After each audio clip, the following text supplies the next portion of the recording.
ಸಾವಿರಾರು ಕೋಟಿ ರೂಪಾಯಿ ಖರ್ಚು ಮಾಡಿ ಮಗನ ಮದ್ವೆ ಮಾಡಿದ್ರು ಅಂತ ಇತ್ತೀಚೆಗಷ್ಟೇ ಮುಖೇಶ್ ಅಂಬಾನಿ ಅವರ ಹೆಸರು ಎಲ್ಲೆಲ್ಲೂ ಕೇಳಿ ಬರ್ತಾ ಇತ್ತು. ಆದ್ರೆ ಈಗ ಅದಾನಿ ಅದಾನಿ ಅದಾನಿ ಈ ಹೆಸರು ಕೇಳಿ ಬರ್ತಾ ಇದೆ. ಇದ್ರ ಜೊತೆಗೆ ಶೇರ್ಪೇಟೆ, ಹೂಡಿಕೆ ಮತ್ತೆ ಹಿಂಡೆನ್ಬರ್ಗ್ ಈ ಹೆಸರು ಕೂಡ ಕೇಳಿ ಬರ್ತಾ ಇದೆ. ಈ ಎಲ್ಲದ್ರ ಬಗ್ಗೆ ಮಾತಾಡೋದಕ್ಕೆ ನಮ್ ಜೊತೆ ಇದ್ದಾರೆ ರವೀಂದ್ರನಾಥ್ ಕೌಶಿಕ್ ಸರ್. ನಮಸ್ಕಾರ ಸರ್. ನಮಸ್ತೆ ಸರ್. ರವೀಂದ್ರನಾಥ್ ಕೌಶಿಕ್ ಅವರು ಸಿಎಂಎ ಅಂದ್ರೆ ಈ ಹಣಕಾಸು ನಿರ್ವಹಣೆ ಮತ್ತು ಲೆಕ್ಕಾಚಾರದಲ್ಲಿ ಪರಿಣತಿ ಪಡೆದಿರೋರು.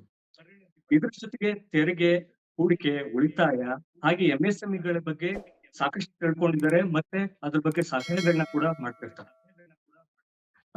ರವೀಂದ್ರನಾಥ್ ಕೌಶಿಕ್ ಅವ್ರ ಜರ್ನಿ ಒಂಥರ ಹೇಗೆ ಅಂದ್ರೆ ದಿನವೂ ನಿರಂತರವಾಗಿ ಕಲಿತಾ ಹೋಗೋದು ಮತ್ತೆ ಕಲಿಸ್ತಾ ಹೋಗೋದು. ಈಗ ನಮ್ಮ ಶೇರ್ಪೇಟೆ ಸುತ್ತಮುತ್ತ ನಡೀತಿದೆಯಲ್ಲ ವಿದ್ಯಮಾನಕ್ಕೆ ಅದ್ರ ಬಗ್ಗೆ ತಿಳಿಸ್ಕೊಡ್ತಾರೆ.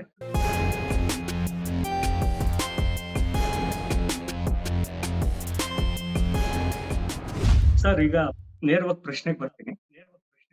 ಅದಾನಿ ಸಮೂಹ ಸಂಸ್ಥೆಗಳ ಏನ್ ಶೇರ್ಗಳಿಗೂ ಅದ್ರ ಬಗ್ಗೆ ಅದರಲ್ಲಿ ಅವ್ಯವಹಾರ ನಡೆದಿದೆ ಅಂತ 2023ರಲ್ಲಿ ಅಮೆರಿಕದ ಹಿಂಡೆನ್ಬರ್ಗ್ ರಿಸರ್ಚ್ ಒಂದು ಸಂಸ್ಥೆ ವರದಿ ಪ್ರಕಟ ಮಾಡಿದ್ರು. ಅದೇ ವರದಿ ಬೇಸ್ಡ್ ಆಗಿ ಈಗ ಒಂದು ಅಪ್ಡೇಟ್ ಮಾಡಿದ್ರು. ಆ ಅಪ್ಡೇಟ್ ಈಗ ಸಾಕಷ್ಟು ಚರ್ಚೆಗೆ ಗ್ರಾಸ ಆಗಿದೆ. ಯಾಕಂದ್ರೆ ಅದರಲ್ಲಿ ಸೆಬಿ ಅಧ್ಯಕ್ಷೆ ಅವರ ಇನ್ವಾಲ್ವ್ಮೆಂಟ್ ಇದೆ, ಅವರ ಪಾತ್ರ ಇದೆ ಅನ್ನೋ ಒಂದು ಗಂಭೀರ ಆರೋಪ ಕೇಳಿ ಬಂದಿದೆ. ಈ ಒಟ್ಟಾರೆ ವರದಿನ ನೀವು ಹೇಗ್ ನೋಡ್ತೀರಾ ಮತ್ತೆ ಇಲ್ಲಿನ ಆರೋಪಗಳು ಏನು? ಓಕೆ, ಎಲ್ಲರಿಗೂ ನಮಸ್ಕಾರ.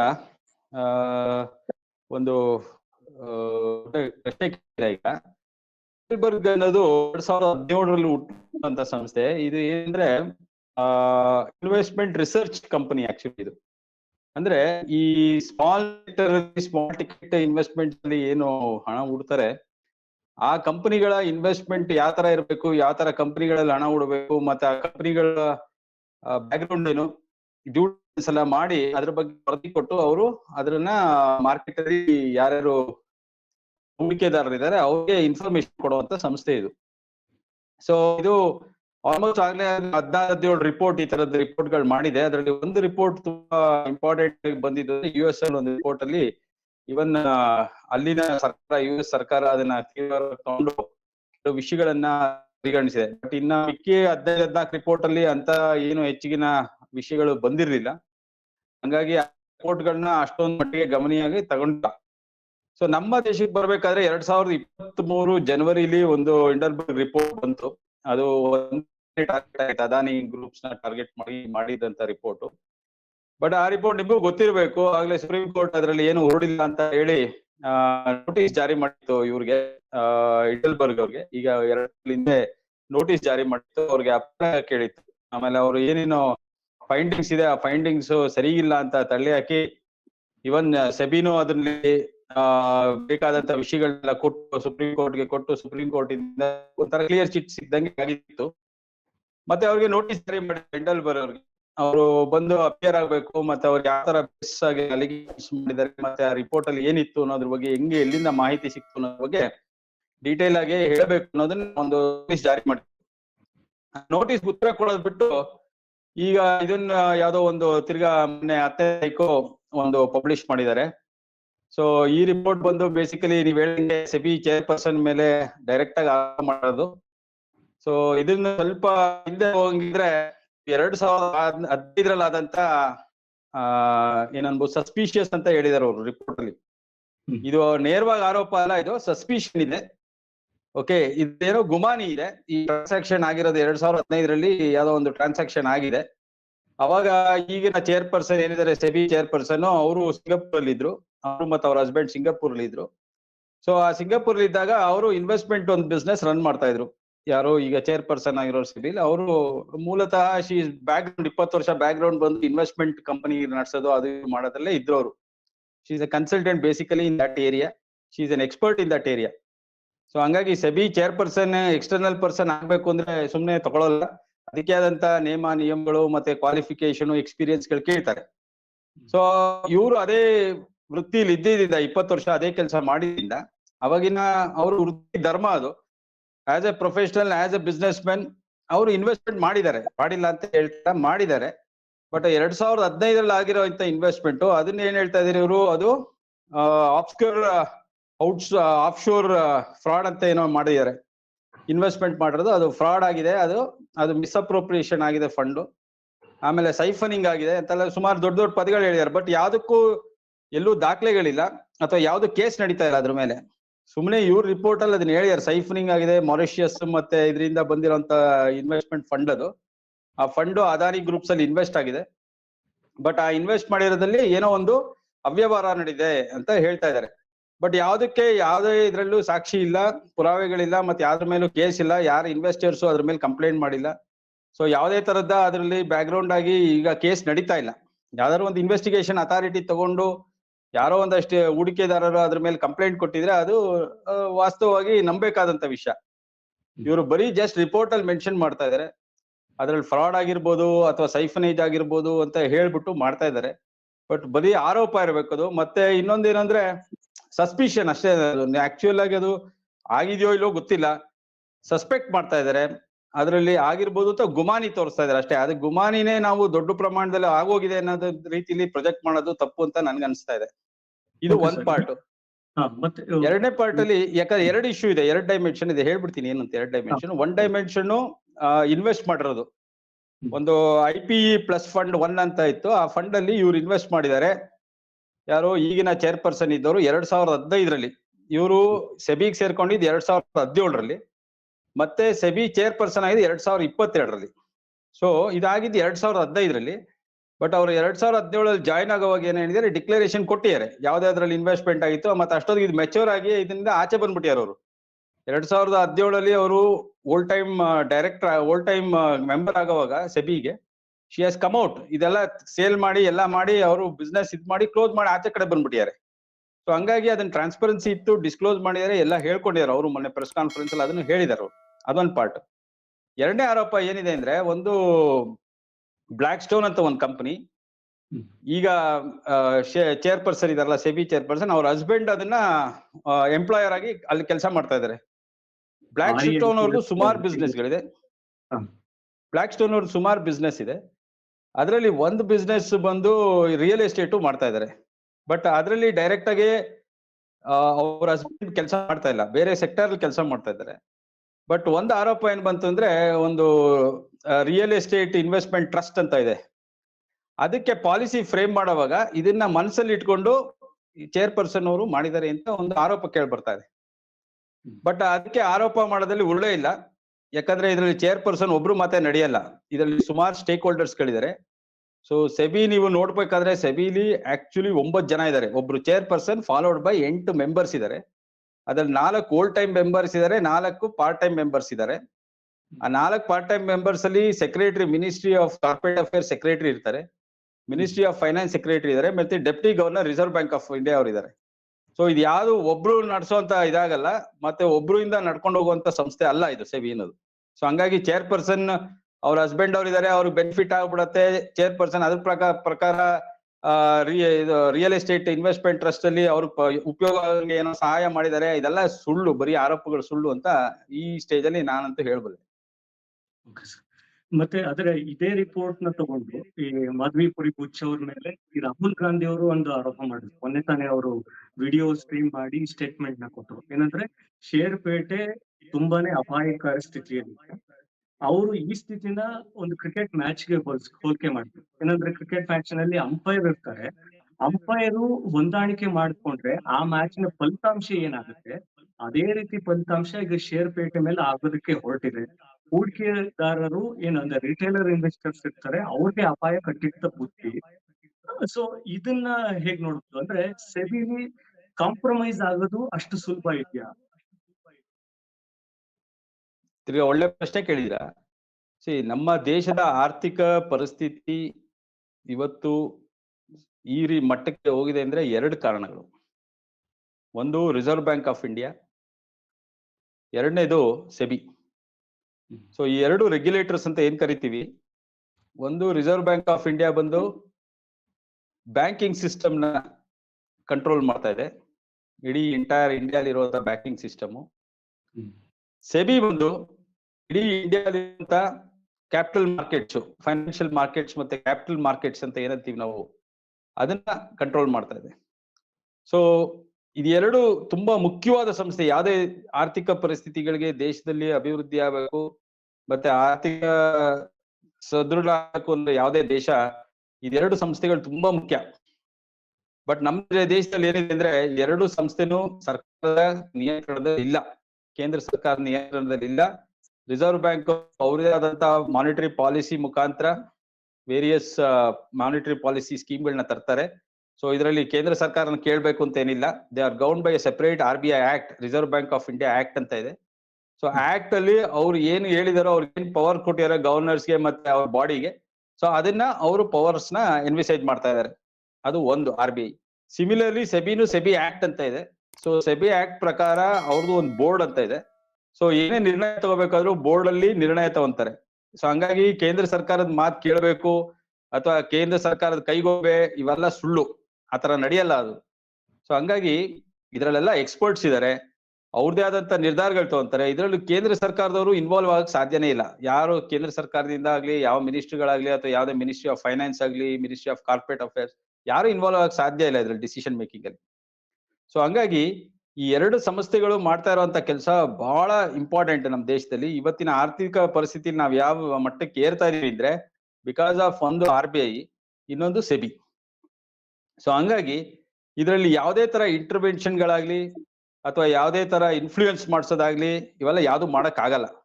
ಸೊ ಅವ್ರದೇ ಆದಂತ ಬೋರ್ಡ್ ಇದೆ, ಎಕ್ಸ್ಪರ್ಟ್ಸ್ ಇದಾರೆ, ಆಮೇಲೆ ತುಂಬಾ ಸ್ಟೇಕ್ ಹೋಲ್ಡರ್ಸ್ ಇದಾರೆ, ತುಂಬಾ ಜನ ಅವ್ರನ್ನ ಒಪಿನಿಯನ್ಗಳು ತಗೊಂತಾರೆ, ಕನ್ಸಲ್ಟ್ ಮಾಡ್ತಾರೆ, ಆಮೇಲೆ ಫೈನಲ್ ಆಗಿ ಬೋರ್ಡ್ ಅಲ್ಲಿ ಇಟ್ಟು ಅದನ್ನ ಡಿಸಿಷನ್ ತಗೊಂಡು ಅದನ್ನ ಪಾಸ್ ಮಾಡ್ತಾರೆ ಮೆಜಾರಿಟಿ. ಸೊ ಹಂಗಾಗಿ ಇದೆಲ್ಲ ಏನ್ ಹೇಳ್ತಾ ಇದಾರೆ, ಇದು ಫಿಕ್ಸಿಂಗ್ ಆಗತ್ತೆ, ಚೇರ್ಪರ್ಸನ್ ನ ಫಿಕ್ಸ್ ಮಾಡ್ಬಿಟ್ರೆ ಎಲ್ಲ ಅಲ್ಲೋಲ ಕಲ್ಲೋಲ ಮಾಡ್ಬಿಡ್ಬೋದು ಮಾರ್ಕೆಟ್ ನ, ಇದೆಲ್ಲ ಸುಳ್ಳು. ಒಂದು ಏನಕ್ಕೆ ಶೇರ್ ಮಾರ್ಕೆಟ್ ಅಲ್ಲಿ ಬದಲಾವಣೆಗಳು ಆಗ್ಬೋದು ಅನ್ನೋದಕ್ಕೆ ಬೇರೆ ಕಾರಣಗಳಿದೆ. ಯಾಕಂದ್ರೆ ಈ ಸತಿ ನೀವು ಯೂನಿಯನ್ ಬಜೆಟ್ ಅಲ್ಲಿ ನೋಡಿದ್ರೆ ಒಂದು ಪಾಯಿಂಟ್ ಏನಪ್ಪಾ ತುಂಬಾ ಇಂಪಾರ್ಟೆಂಟ್ ಫೈನಾನ್ಸ್ ಮಿನಿಸ್ಟರ್ ಸ್ಟ್ರೆಸ್ ಮಾಡಿದ್ದು ಅಂದ್ರೆ ಮಿಡ್ಲ್ ಕ್ಲಾಸ್ ಪೀಪಲ್ ಜಾಸ್ತಿ ಜನ ಇನ್ವೆಸ್ಟ್ ಮಾಡ್ತಾ ಇದಾರೆ ಮಾರ್ಕೆಟ್. ಸೊ ಆ ದೃಷ್ಟಿಯಿಂದ ಏನಾಗ್ತಾ ಇದೆ, ಮಾರ್ಕೆಟ್ ವೊಲಟೈಲ್ ಆಗ್ತಾ ಇದೆ. ಯಾಕಂದ್ರೆ ಒಂದು ಮುಂಚೆ ಈ ಮಿಡ್ಲ್ ಕ್ಲಾಸ್ ಪೀಪಲ್ ಏನ್ ಮಾಡ್ತಾರೆ, ಜಾಸ್ತಿ ಜನ ಬ್ಯಾಂಕ್ಸ್, ಪೋಸ್ಟ್ ಆಫೀಸು ಮತ್ತೆ ಸೆಕ್ಯೂರ್ಡ್ ಮತ್ತೆ ಸೇಫ್ಟಿ ಎಲ್ಲೆಲ್ಲಿದೆ ಇನ್ವೆಸ್ಟ್ಮೆಂಟ್ ಮಾಡಕ್ಕೆ ಅಂತ ರೂಟ್ ಅಲ್ಲಿ ದುಡ್ಡಿಡೋರು. ಬಟ್ ಈಗ ಏನ್ ಮಾಡ್ತಾ ಇದಾರೆ, ಎಲ್ಲಾರ್ಗು ಈ ಸ್ಟಾಕ್ ಮಾರ್ಕೆಟ್ ಅಲ್ಲಿ ದುಡ್ಡು ಮಾಡ್ಬೋದು ಅಥವಾ ಸ್ಟಾಕ್ ಮಾರ್ಕೆಟ್ ಅಲ್ಲಿ ರಿಸ್ಕ್ ತಗೊಂಡ್ರೆ ಸ್ವಲ್ಪ ದುಡ್ಡು ಜಾಸ್ತಿ ಮಾಡ್ಬೋದು, ರಿಟರ್ನ್ಸ್ ಜಾಸ್ತಿ ಬರುತ್ತೆ ಅಂತ ಏನ್ ಮಾಡ್ತಾ ಇದಾರೆ, ತುಂಬಾ ಜನ ಎಲ್ಲ ಸಣ್ಣ ಸಣ್ಣ ಹೂಡಿಕೆದಾರರು ಮಾರ್ಕೆಟ್ ಅಲ್ಲಿ ಇನ್ವೆಸ್ಟ್ ಮಾಡಕ್ ಶುರು ಮಾಡ್ಬಿಟ್ಟಿದ್ದಾರೆ. ಸೊ ಈ ದೃಷ್ಟಿಯಿಂದಾನೇ ಸ್ವಲ್ಪ ಬದಲಾವಣೆಗಳಾಯ್ತು. ಕ್ಯಾಪಿಟಲ್ ಗೈನ್ ಟ್ಯಾಕ್ಸ್ ಶೇರ್ಸ್ ಮೇಲೆಲ್ಲ ಸ್ವಲ್ಪ ಬದಲಾವಣೆಗಳು ಮಾಡಿದ್ರು. ಆ ಉದ್ದೇಶ ಏನಪ್ಪಾ ಅಂದ್ರೆ ಈ ಹಾರ್ಡ್ ಅಂಡ್ ಮನಿ ಸೇವ್ ಮಾಡ ಅದನ್ನ ಸಂರಕ್ಷಣೆ ಮಾಡ್ಬೇಕು. ಸೊ ದಟ್ ತುಂಬಾ ಜನ, ಯಾಕಂದ್ರೆ ಮಾರ್ಕೆಟ್ ಅಲ್ಲಿ ನಿಮ್ಗೆ ಗೊತ್ತಿರಂಗೆ ತುಂಬಾ ಲಾಸ್ ಮಾಡ್ಕೊಳ್ಳೋರೆ ಜಾಸ್ತಿ. ಅದು ಈ ಫ್ಯೂಚರ್ಸ್, ಈ ಡಿರೈವೇಟಿವ್ಸ್ ಇದ್ರಲ್ಲೆಲ್ಲ ಸೆಗ್ಮೆಂಟ್ ಅಲ್ಲಿ ಹೋದ್ರೆ ಜಾಸ್ತಿ ಜನ ಲಾಸ್ ಮಾಡ್ಕೊಳ್ಳೋದೆ. ಯಾಕಂದ್ರೆ ಮಾರ್ಕೆಟ್ ಅವೇರ್ನೆಸ್ ಇಲ್ಲ ಅಥವಾ ಕಂಪನಿಗಳ ಬಗ್ಗೆ ತಿಳುವಳಿಕೆ ಇಲ್ಲ. ಯಾರೋ ಹೇಳ್ತಾರೆ ಅಥವಾ ಯಾವ್ದೋ ಟಿವಿಲ್ ಬರುತ್ತೆ ಅಥವಾ ಯಾವ್ದೋ ಪೇಪರ್ ಅಲ್ಲಿ ಬರುತ್ತೆ ಅಥವಾ ಯಾವ್ದೋ ವಾಟ್ಸ್ಆಪ್ ಗ್ರೂಪ್ ಅಲ್ಲಿ ಹಾಕ್ತಾರೆ ಅಂದ್ಬಿಟ್ಟು ಬೇಸ್ಡ್ ಆನ್ ದಟ್ ಇನ್ವೆಸ್ಟ್ ಮಾಡ್ತಾ ಇದ್ದಾರೆ.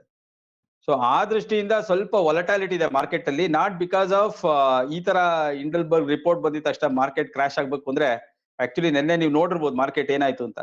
ಫಸ್ಟ್ ಮಾರ್ಕೆಟ್ ಶುರು ಆಗಿ 1 ಅವರ್ಲಿ ಸ್ವಲ್ಪ ವಾಲಟೈಲಿಟಿ ಇತ್ತು ಮಾರ್ಕೆಟ್. ಬಟ್ ಆಮೇಲೆ ಜನನು ಅದನ್ನ ಸೀರಿಯಸ್ ಆಗಿ ತಗೊಳ್ಳಿಲ್ಲ, ಇನ್ವೆಸ್ಟರ್ಸ್ ಸೀರಿಯಸ್ ಆಗಿ ತಗೊಂಡಿಲ್ಲ ಇಂಡಲ್ಬರ್ಗ್ ರಿಪೋರ್ಟ್ ನ. ಸೊ ಹಂಗಾಗಿ ಅಂಪೈರ್ ಫಿಕ್ಸ್ ಆಗೋದು ಅಥವಾ ಮಾರ್ಕೆಟ್ ನ ಯಾರೋ ಒಬ್ರು ಇನ್ಫ್ಲೂಯೆನ್ಸ್ ಮಾಡೋದು ಇದೆಲ್ಲ ಸಾಧ್ಯನೇ ಇಲ್ಲ. Okay, market runs on its own way.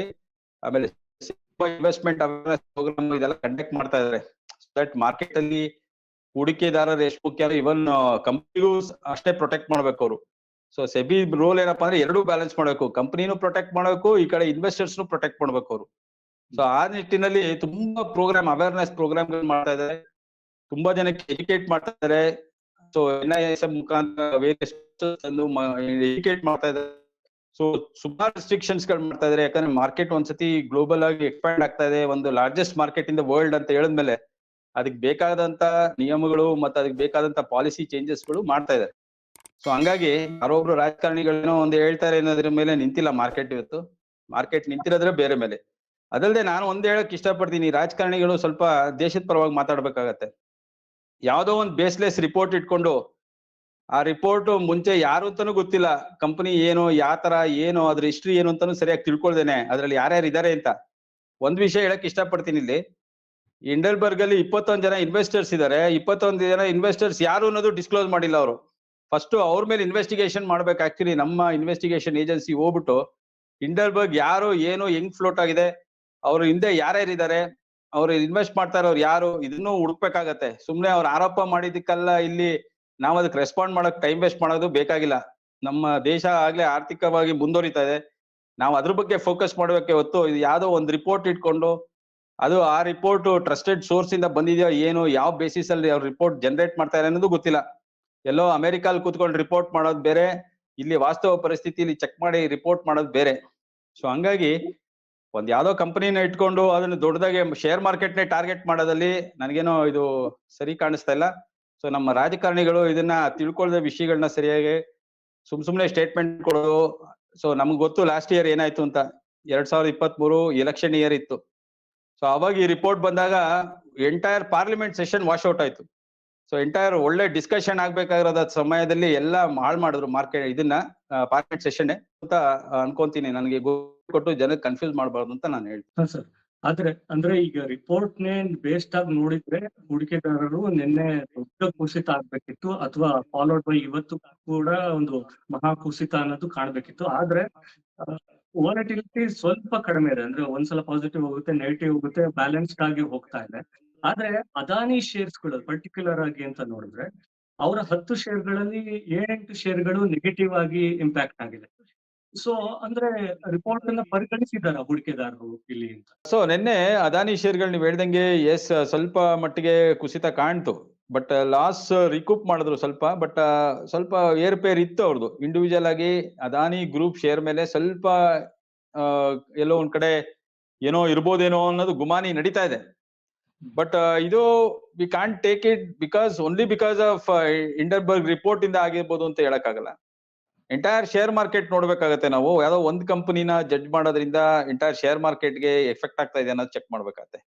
ನಿನ್ನೆ ಸೂಚ್ಯಾಂಕ ಕೆಳಗಡೆ ಬಂದಿದೆ, ಬಟ್ ಲಾಸ್ಟ್ ಟೈಮ್ ನೋಡಿದ್ರೆ ನಿಮ್ಗೆ ಹೆಚ್ಚಿನ ಪ್ರಮಾಣದಲ್ಲಿ ಕುಸಿತ ಆಗಿತ್ತು. ಸೊ ಹಂಗಾಗಿ ನಿನ್ನೆ ಸ್ವಲ್ಪ ಸೂಚ್ಯಾಂಕದಲ್ಲಿ ಏರುಪೇರ್ ಆಗಿದೆ. ಹೋದ ವಾರ ನೋಡಿದ್ರೆ ದೊಡ್ಡ ಮಟ್ಟದಲ್ಲಿ ಸೂಚ್ಯಾಂಕ ಕೆಳಗಡೆ ಇತ್ತು, BSE ಮತ್ತೆ NSE ಎರಡೂವೆ. ಬಟ್ ಇವತ್ತು ಬೆಳಗ್ಗೆಯಿಂದ ಸ್ವಲ್ಪ ತಿರ್ಗಾ ಪಾಸಿಟಿವ್ ಟ್ರೆಂಡ್ ಕಾಣ್ತಾ ಇದೆ. ಇದು 2 ಕಾರಣಗಳಿತ್ತು. ಒಂದು ಇನ್ಫ್ಲೇಷನ್ ಫ್ಯಾಕ್ಟರ್, ಒಂದು ಮೊನ್ನೆ ಇನ್ಫ್ಲೇಷನ್ ಜಾಸ್ತಿ ಆಗಿರೋದ್ರಿಂದ ಒಂದ್ ಸ್ವಲ್ಪ ಪ್ರಾಬ್ಲಮ್ ಆಯ್ತು. ಎರಡನೇದು ಬಂದು ಇಂಟರ್ನ್ಯಾಷನಲ್ ಮಾರ್ಕೆಟ್ ಅಲ್ಲಿ ತೈಲದ ಬೆಲೆ ಫ್ಲಕ್ಚುಯೇಟ್ ಆಗ್ತಾ ಇದೆ. ಇರಾನ್ ವಾರ್ ಆಗತ್ತೆ, ಅಟ್ಯಾಕ್ ಮಾಡ್ತಾರೆ ಇಸ್ರೇಲು, ಮತ್ತೆ ಅದೆಲ್ಲ ಪ್ರಾಬ್ಲಮ್ ನಡೀತಾ ಇದೆ. ಸ್ವಲ್ಪ ಮಿಡ್ಲ್ ಈಸ್ಟ್ ಅಲ್ಲಿ ಸ್ವಲ್ಪ ಪರಿಸ್ಥಿತಿ ಸರಿ ಇಲ್ಲ. ಸೊ ಹಂಗಾಗಿ ಇದ್ರದ್ದು ಏರುಪೇರಿಂದ ಸ್ವಲ್ಪ ಮಾರ್ಕೆಟ್ ಅಲ್ಲಿ ಇನ್ನೂ ವಾಲಟಾಲಿಟಿ ಇದೆ. ಬಟ್ ಎಲ್ಲೋ ಒಂದ್ ಕಡೆ ನೋಡಿದ್ರೆ 2023ರಲ್ಲಿ ಇಂಪ್ಯಾಕ್ಟ್ ಏನಾಯ್ತು ಮಾರ್ಕೆಟ್ ಮೇಲೆ ಈ ಹಿಂಡಲ್ಬರ್ಗ್ ರಿಪೋರ್ಟ್, ಅದು ಎಲ್ಲೋ ಈ ಸತಿ ಕ್ಯಾರಿ ಫಾರ್ವರ್ಡ್ ಆಗ್ಲಿಲ್ಲ. ಸೊ ನಿನ್ನೆ ಎಕ್ಸ್ಪರ್ಟ್ಸ್ ಅದೇ ಹೇಳ್ತಾ ಇದ್ರು, ಸ್ಟಾಕ್ ಮಾರ್ಕೆಟ್ ಎಕ್ಸ್ಪರ್ಟ್ಸ್ ಎಲ್ಲ ಅದನ್ನೇ ಹೇಳ್ತಾ ಇದ್ರು. ಎಲ್ಲೋ ಆಗ್ಬೇಕಾದಂತ ದೊಡ್ಡ ಮಟ್ಟದ ಕುಸಿತ ಏನ್ ಎಕ್ಸ್ಪೆಕ್ಟ್ ಮಾಡ್ತಾ ಇದ್ರು ಅದು ಆಗ್ಲಿಲ್ಲ. ಯಾಕಂದ್ರೆ ಇದು ಟೈಮಿಂಗ್ ನೋಡ್ ಮಾಡಿದ್ರು. ಇದು 10ನೇ ತಾರೀಕು ರಿಲೀಸ್ ಮಾಡಿದ್ರು, ಸಂಡೇ ರಜಾ ಇತ್ತು, ಮಂಡೇ ಮಾರ್ಕೆಟ್ ಬಂದ ತಕ್ಷಣ ಬೀಳತ್ತೆ ಅಂತ ಅನ್ಕೊಂಡ್ರು, ತುಂಬಾ ಜನ ಕ್ರಾಶ್ ಆಗತ್ತೆ ಅಂತ. ಅದು ಅಷ್ಟೊಂದು ಎಕ್ಸ್ಪೆಕ್ಟೇಷನ್ಗೆ ಸರಿಯಾಗಿ ಅದು ಸ್ಪಂದಿಸ್ಲಿಲ್ಲ. ಸೊ ಹಂಗಾಗಿ ನಾನು ಅವಾಗಲೇ ಹೇಳ್ದಂಗೆ ನಿಮ್ಗೆ ಇದು ಮಾರ್ಕೆಟ್ ಫ್ಲಕ್ಚುಯೇಷನ್ ಇರತ್ತೆ. ಇರೋದು ಏನಕ್ಕೆ ಕಾರಣ ಅಂದ್ರೆ, ಒಂದು ಇನ್ಫ್ಲೇಷನ್ ಟ್ರೆಂಡ್ ಸ್ವಲ್ಪ ಇದರಿಂದ, ಡೊಮೆಸ್ಟಿಕ್ ಇನ್ಫ್ಲೇಷನ್. ಎರಡನೇದು ಮಿಡ್ಲ್ ಈಸ್ಟ್ ಅಲ್ಲಿ ಸ್ವಲ್ಪ ಏನಾಗ್ತಾ ಇದೆ ಅಂತ ಇನ್ನೂ ಸರಿಯಾಗಿ ಇದಾಗ್ತಾ ಇಲ್ಲ. ಯಾವಾಗ ಅಟ್ಯಾಕ್ ಮಾಡ್ತಾರೆ ಇರಾನ್ ಇಸ್ರೇಲ್ ಮೇಲೆ, ಅದೊಂದು ಇರೋದ್ರಿಂದ ಸ್ವಲ್ಪ ಏರುಪೇರು ಇರುತ್ತೆ ಮಾರ್ಕೆಟ್ ಅಲ್ಲಿ. ಸೊ ಬಟ್ 50 ಪಾಯಿಂಟ್ ಕುಸಿತ ಮತ್ತೆ 150 ಪಾಯಿಂಟ್ ಕುಸಿತ ಆಗಿರೋದ್ರಿಂದ ಏನು ದೊಡ್ಡ ಮಟ್ಟಿಗೆ ಸಮಸ್ಯೆ ಆಗಲ್ಲ ಅಂತ ಅನ್ಕೊಂತೀನಿ. ಸೆಕ್ಟಾರ್ ವೈಸ್ ಬೇರೆ ಸೆಕ್ಟರ್ಸ್ ಎಲ್ಲ ಚೆನ್ನಾಗಿ ಮಾಡ್ತಾ ಇದೆ. ನಿಫ್ಟಿ, ಬ್ಯಾಂಕ್ ನಿಫ್ಟಿ ಎಲ್ಲ ಚೆನ್ನಾಗಿತ್ತು ನಿನ್ನೆ.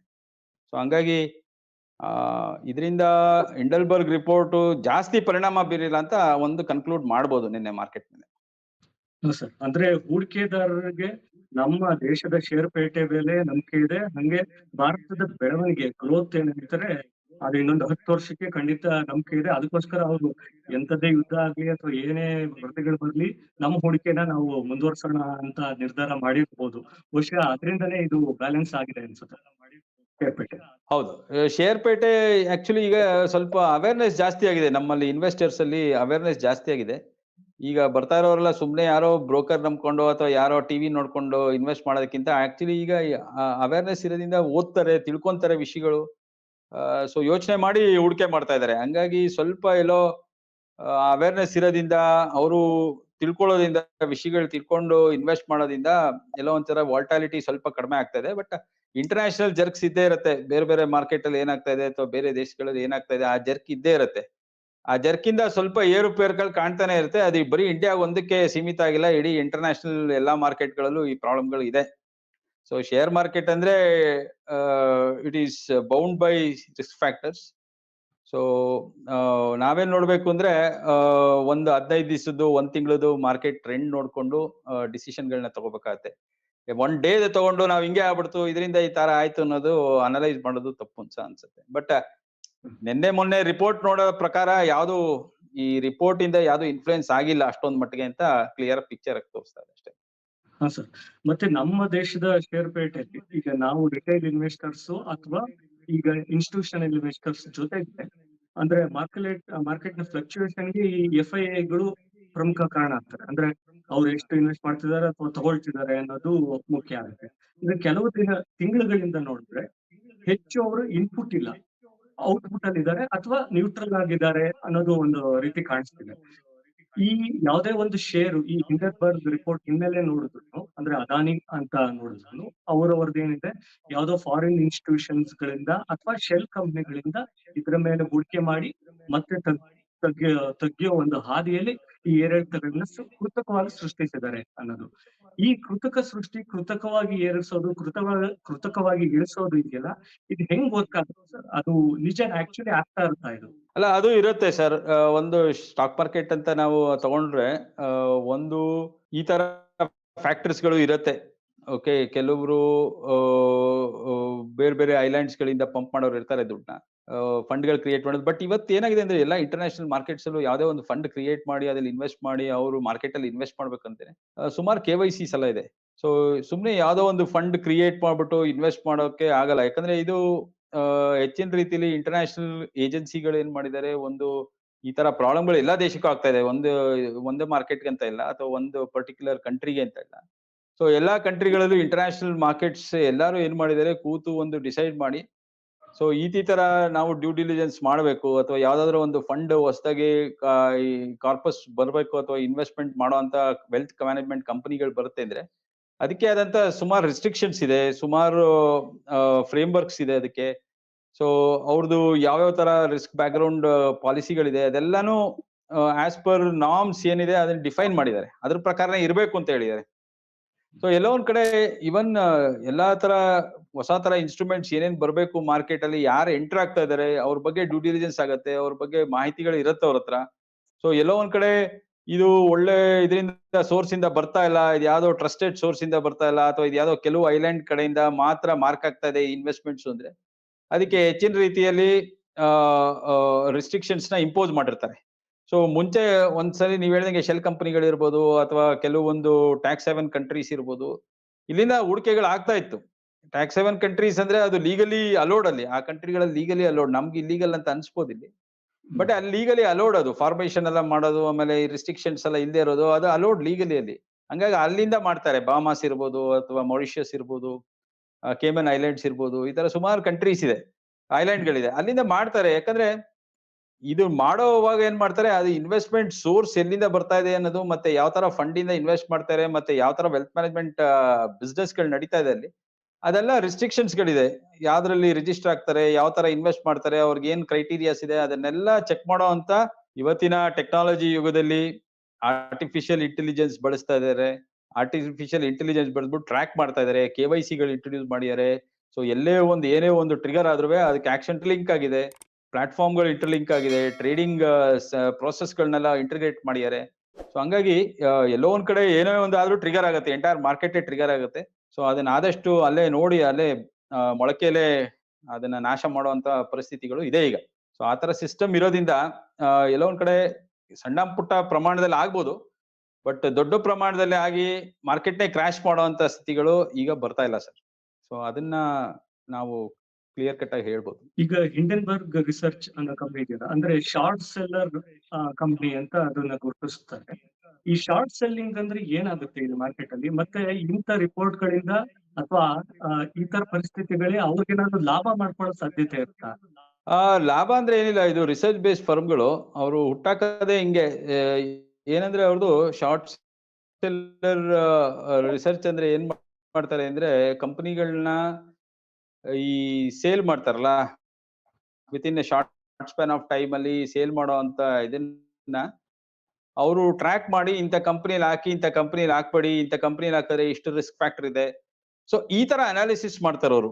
So sale positions normally sale ಮಾಡುವಾಗ ಯಾವ ತರ ಮಾಡ್ಬೇಕು, ಯಾವಾಗ ಮಾಡ್ಬೇಕು, ಟೈಮಿಂಗ್ ಯಾವಾಗಿದೆ, ಅದು ಬೇಸ್ ಆಗಿ ಅವ್ರದ್ದು ರಿಸರ್ಚ್ ಮಾಡ್ಬಿಟ್ಟು ಅದನ್ನ ಶೇರ್ ಮಾಡ್ತಾರೆ ಇನ್ವೆಸ್ಟರ್ಸ್ಗೆ. ಸೊ ಅದನ್ನ ಇನ್ವೆಸ್ಟರ್ಸ್ ನ ತಗೊಂಡು ಅದನ್ನ ಮಾರ್ಕೆಟ್ ಅಲ್ಲಿ ಇದನ್ನ ಡೇಟಾನ ಯೂಸ್ ಮಾಡ್ಕೊಂಡು ಅವರು ಡಿಸಿಷನ್ಸ್ ತಗೊಂತಾರೆ. ಸೊ ಇದು ಬಂದು ಪ್ರೈಮರಿ ಕೆಲಸ Hindenburg. So they are only focusing on short sale market. Okay, so ಅದಕ್ಕೆ ಸಂಬಂಧಪಟ್ಟಂತ ರಿಸರ್ಚ್ ಗಳು ಮಾಡೋದು, ಅದಕ್ಕೆ ಸಂಬಂಧಪಟ್ಟಂತ ಹೂಡಿಕೆದಾರರಿಗೆ ಅವೇರ್ನೆಸ್ ಕ್ರಿಯೇಟ್ ಮಾಡೋದು, ಅದ್ರ ಬಗ್ಗೆ ಮಾಹಿತಿ ಕೊಡೋದು, ಇದೆಲ್ಲ ಮಾಡ್ತಾ ಇದಾರೆ ಅವರು. ಬಟ್ ಒಂದು ಏನಾಯ್ತು ಅಂದ್ರೆ ಈ ಪರ್ಟಿಕ್ಯುಲರ್ ರಿಪೋರ್ಟ್ ಕೊಡುವಾಗ ಎಲ್ಲೋ ಒಂದ್ ಕಡೆ ಇನ್ಫ್ಲೂಯೆನ್ಸ್ ಆಗೋ ಚಾನ್ಸಸ್ ಇದೆ. ಯಾಕಂದ್ರೆ ಸುಮಾರು ಗುಮಾನಿಗಳಿದೆ. ಯಾರ್ ಫೌಂಡ್ರು, ಯಾರ್ ಇನ್ವೆಸ್ಟ್ರು, ಯಾಕಂದ್ರೆ ಅಲ್ಲಿ ಫೌಂಡರ್ ಯಾರಿದ್ದಾರೆ ಒಬ್ರು, ಅವರು ಭಾರತದ ವಿರುದ್ಧವಾಗಿ ಕೆಲವು ಸರಿ ನಡ್ಕೊಂಡಿದ್ದಾರೆ. ಓಕೆ, ಸುಮಾರು ಹೆಸರೆಲ್ಲ ಹೇಳಕ್ ಇಷ್ಟಪಡಲ್ಲ ನಾನು, ಬಟ್ ಪಬ್ಲಿಕ್ ಡೊಮೈನ್ ಅಲ್ಲಿ ಇದೆ ಅದೆಲ್ಲ ಹೆಸರು. ಬಟ್ ಅದು ಭಾರತ ವಿರುದ್ಧ ಚಟುವಟಿಕೆಗಳಲ್ಲಿ ಅವ್ರು ಭಾಗವಾಗಿದ್ದಾರೆ. ಅವರು ಸುಮಾರು ಅಂತ ಅವ್ರ ಬಗ್ಗೆ ಇಲ್ಲಿಂದ ಆರೋಪಗಳಿದೆ. ಸೊ ಎಲ್ಲೋ ಒಂದ್ ಕಡೆ ಫಂಡಿಂಗು ಯಾವ್ದೋ ದೇಶದಿಂದ ಬರ್ತಾ ಇದೆ. ಸೊ ಒಂದಂತೂ ಸ್ಪಷ್ಟವಾಗಿ ಕಾಣಿಸ್ತಾ ಇದೆ, ಬರೀ ಇದು US ಬೇಸ್ ಹಿಂಡನ್ಬರ್ಗ್ ಒಂದ್ 5-6 ಜನ ಸೇರ್ಕೊಂಡು ಮಾಡ್ತಾ ಇರುವಂತ ಕೆಲಸ ಅಲ್ಲ ಇದು. ಇದರಿಂದ ದೊಡ್ಡ ನೆಟ್ವರ್ಕ್ ಇದೆ. ಇದ್ರಲ್ಲಿ ಭಾರತದವರು ಇದಾರೆ ಅಂತ ನನ್ಗೆ ಅನ್ಸ್ತಾ ಇದೆ. ಸೊ ಒಂದು ಥರೋ ಇನ್ವೆಸ್ಟಿಗೇಷನ್ ಆಗ್ಬೇಕಾಗಿದೆ. ಥರೋ ಇನ್ವೆಸ್ಟಿಗೇಷನ್ ಮಾಡಿ ಇದ್ರಲ್ಲಿ ಯಾರ್ಯಾರಿದ್ದಾರೆ, ಯಾರ್ಯಾರ ಕೈವಾಡ ಇದೆ ಅನ್ನೋದನ್ನ ತಿಳ್ಕೊಬೇಕಾಗತ್ತೆ. ಇದನ್ನ ಇಲ್ಲಿಗೆ ನೆಗ್ಲೆಕ್ಟ್ ಮಾಡಕ್ಕಾಗಲ್ಲ ಅಥವಾ ಇಗ್ನೋರ್ ಮಾಡಕ್ಕಾಗಲ್ಲ.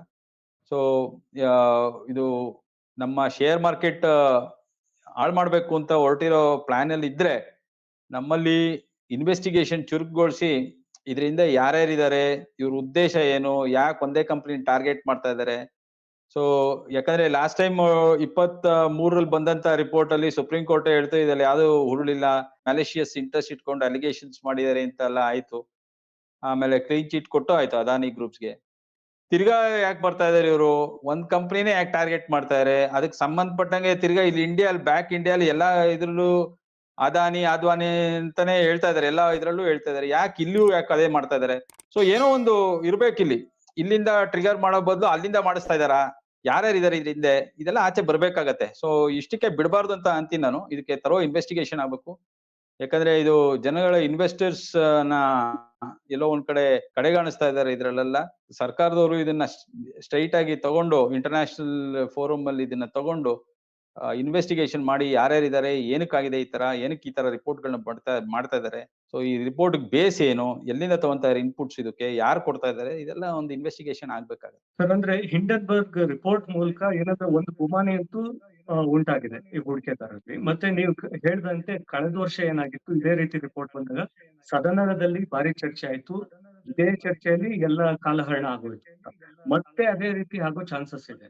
ಸೊ ಸೆಬಿ ಅವರು ಯಾವ ರೀತಿ ಸ್ಟೆಪ್ ನ ತಗೊಳ್ತಾರೆ ಇಲ್ಲಿ, ಮತ್ತೆ ಈ ಸುದ್ದಿಗಳು ಇಂತ ರಿಪೋರ್ಟ್ ಗಳ ಬಗ್ಗೆ ಹೂಡಿಕೆದಾರರು ಹೇಗಿರ್ಬೇಕು? ಓಕೆ, ಮೊದಲನೇದಾಗಿ ಸೆಬಿ ಅವರು ಇದಕ್ಕೇನು ರಿಯಾಕ್ಟ್ ಮಾಡ್ಬೇಕಾಗಿಲ್ಲ, ಆಗ್ಲೇ ಮಾಡಾಯ್ತು. ಆರೋಪ ಬಂದಿದ್ದು ಸೆಬಿ ಚೇರ್ಪರ್ಸನ್ ಮೇಲೆ ಬಂದಿತ್ತು.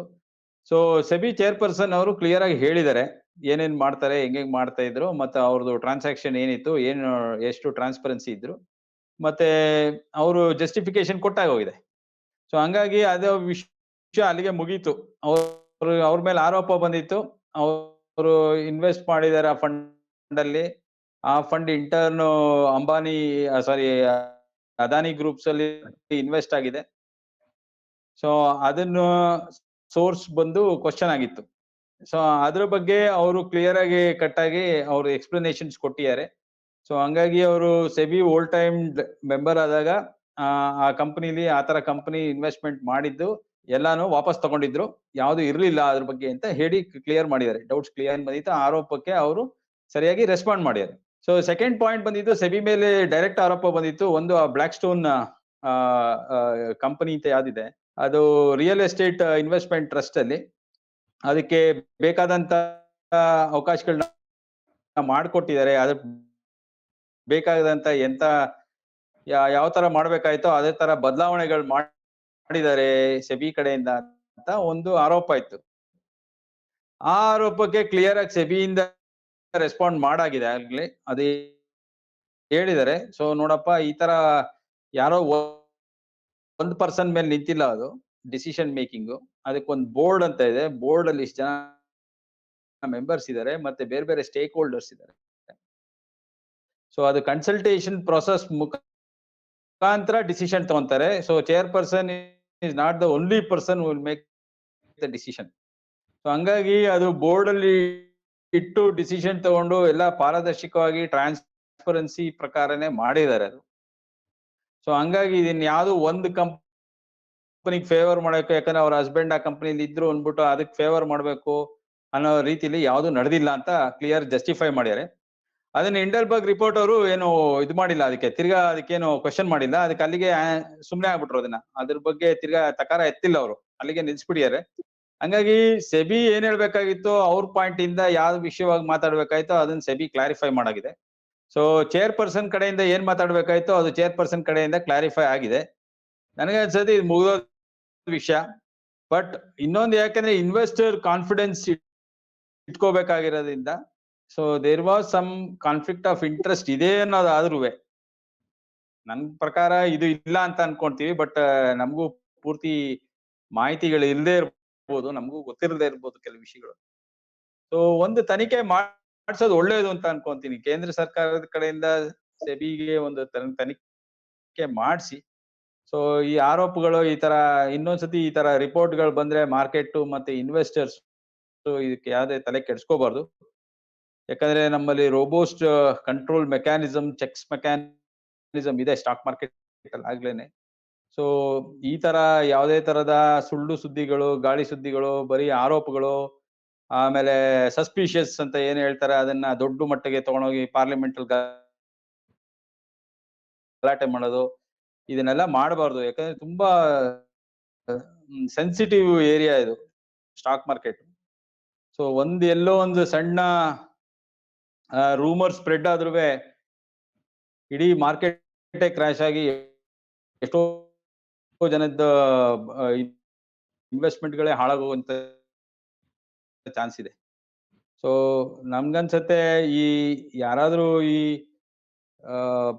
ಪಾರ್ಲಿಮೆಂಟ್ ಅಲ್ಲಿ ಕ್ವಶನ್ ಮಾಡೋವಾಗ್ಲಿ ಅಥವಾ ಪಾರ್ಲಿಮೆಂಟ್ ಅಲ್ಲಿ ಇಶ್ಯೂಗಳನ್ನ ರೈಸ್ ಮಾಡೋವಾಗ್ಲಿ ಸ್ವಲ್ಪ ಇನ್ವೆಸ್ಟರ್ಸ್ ಮನಸ್ಸಲ್ಲಿ ಇಟ್ಕೊಂಡು ಅದ್ರ ಬಗ್ಗೆ ಮಾತಾಡ್ಬೇಕಾಗತ್ತೆ. ಸುಮ್ನೆ ಏನೋ ಮಾತಾಡ್ಬೇಕು ಅಂತ ಮಾತಾಡೋದು, ಅರ್ಧಂಬರ್ಧ ತಿಳ್ಕೊಂಡು ಸಬ್ಜೆಕ್ಟ್ ಬಗ್ಗೆ ಮಾತಾಡೋದು ಇದಾಗಲ್ಲ. ಯಾಕಂದ್ರೆ ತುಂಬಾ ಸೆನ್ಸಿಟಿವ್ ಇರೋದ್ರಿಂದ ಇಶ್ಯೂ. ಸೊ ಸ್ವಲ್ಪ ಎಲ್ಲೋ ಒಂಚೂರು ಜವಾಬ್ದಾರಿ ತೋರಿಸ್ಬೇಕಾಗತ್ತೆ ಮಾತಾಡುವಾಗ. ಸುಮ್ನೆ ಏನೋ ಒಂದು ಆರೋಪ ಮಾಡ್ಬೇಕು ಅಥವಾ ಸದನನ ಇದನ್ ಮಾಡ್ಬೇಕು ಅಥವಾ ಯಾರಿಗೋ ಒಬ್ರಿಗೆ ಮುಜುಗರ ತರಬೇಕು ಅನ್ನೋ ಉದ್ದೇಶದಿಂದ ಮಾಡಿ ಆಮೇಲೆ ಈ ಕೋಟ್ಯಾಂತರ ಜನ ಇನ್ವೆಸ್ಟ್ ಮಾಡಿರೋಂತ ಮಾರ್ಕೆಟ್ನೇ ಹಾಳು ಮಾಡಬಾರ್ದು ಅಂತ ನಾನು ಅನ್ಕೊಂತೀನಿ. ಸೊ ಹಂಗಾಗಿ ಒಂದು SIT ಇದು ಸುಪ್ರೀಂ ಕೋರ್ಟ್ ಏನು ಅವ್ರನ್ನ ಇನ್ವೆಸ್ಟಿಗೇಷನ್ ಮಾಡ್ಬೇಕು ಅಂತ ಇದೆ, ಅದ್ ದಯವಿಟ್ಟು ಅದನ್ನ ಫಸ್ಟ್ ಶುರು ಮಾಡ್ಬೇಕು. ಇಂತ ಸಂಸ್ಥೆಗಳು ತಿರ್ಗಾ ಈ ತರ ಇಂಡಿಯನ್ ಮಾರ್ಕೆಟ್ ನ ಹಾಳು ಮಾಡೋಂತ ಪರಿಸ್ಥಿತಿಗೆ ಕೈ ಹಾಕ್ಬಾರ್ದು. ಸೊ ಹಂಗಾಗಿ ಸುಪ್ರೀಂ ಕೋರ್ಟ್ ಆಗ್ಲೇ ನೋಟಿಸ್ ಜಾರಿ ಮಾಡಿದೆ. ಆ ನೋಟಿಸ್ ಸೀರಿಯಸ್ ಆಗಿ ತಗೊಂಡು ಎರಡು ದೇಶಗಳ ರಾಯಭಾರಿತ್ವದಲ್ಲಿ ತಗೊಂಡು ಅದನ್ನ ಈಗ ಹೆಂಗು US ಅಲ್ಲಿ ಎಲೆಕ್ಷನ್ ಆಗ್ತಾ ಇದೆ ಮುಂದೆ. ಸೊ ಸೀರಿಯಸ್ ಆಗಿ ಇಶ್ಯೂನ ತಗೊಂಡೋಗಿ ಅವ್ರ ಹತ್ರ ಹೇಳಿ ಅವ್ರ ಹತ್ರ ಇನ್ವೆಸ್ಟಿಗೇಷನ್ ಮಾಡಿಸಿ ಇದು ಯಾರು ಏನು, ಇವ್ರ ಬ್ಯಾಕ್ ಗ್ರೌಂಡ್ ಏನು, ಇವ್ರಲ್ಲಿ ಇನ್ವೆಸ್ಟರ್ಸ್ ಯಾರ್ಯಾರಿದ್ದಾರೆ, ಇವ್ರ ಉದ್ದೇಶ ಏನು ಅನ್ನೋದನ್ನ ಸ್ಪಷ್ಟವಾಗಿ ತಿಳ್ಕೊಬೇಕಾಗತ್ತೆ. ಯಾಕೆ ಈ ತರ ಟಾರ್ಗೆಟ್ ಮಾಡ್ತಾ ಇದಾರ, ಅಥವಾ ಇವ್ರ ಹತ್ರ ನಿಜವಾಗ್ಲೂ ಏನಾದ್ರು ಇಂಟೆಲಿಜೆನ್ಸ್ ಇನ್ಫಾರ್ಮೇಶನ್ಗಳು ಇದೆಯಾ ಈ ತರ ಆಗಿದೆ ಅನ್ನೋದಕ್ಕೆ, ಅಥವಾ ಸುಮ್ನೆ ಏನೋ ಒಂದು ಆರೋಪ ಮಾಡಬೇಕು ಅಥವಾ ಏನೋ ಒಂದು ಸಸ್ಪೆಕ್ಟ್ ಮಾಡಬೇಕು ಅಂತ ಮಾಡ್ತಾ ಇದಾರ. ಸೊ ಇದನ್ನು ಕೂಲಂಕುಷವಾಗಿ ಆ ದೇಶದ ಜೊತೆ ಮಾತಾಡಿ ಅಲ್ಲಿಂದ ಆ ಕಂಪನಿಗಳ ಬಗ್ಗೆ ರಿಪೋರ್ಟ್ ತೆಗ್ಸಿ ಇವ್ರುಗಳು ಕ್ಲಿಯರ್ ಆಗಿ ಇನ್ವೆಸ್ಟಿಗೇಷನ್ ಮಾಡ್ಬೇಕಾಗತ್ತೆ. ಸಾಕಷ್ಟು ಮಾಹಿತಿ ಹಂಚ್ಕೊಂಡಿದ್ದೀರಾ. ಮತ್ತೆ ಮತ್ತಷ್ಟು ವಿಚಾರಗಳೊಂದಿಗೆ ಮತ್ತೆ ಸಿಗ್ತಿರೋಣ. ಧನ್ಯವಾದಗಳು ಸರ್.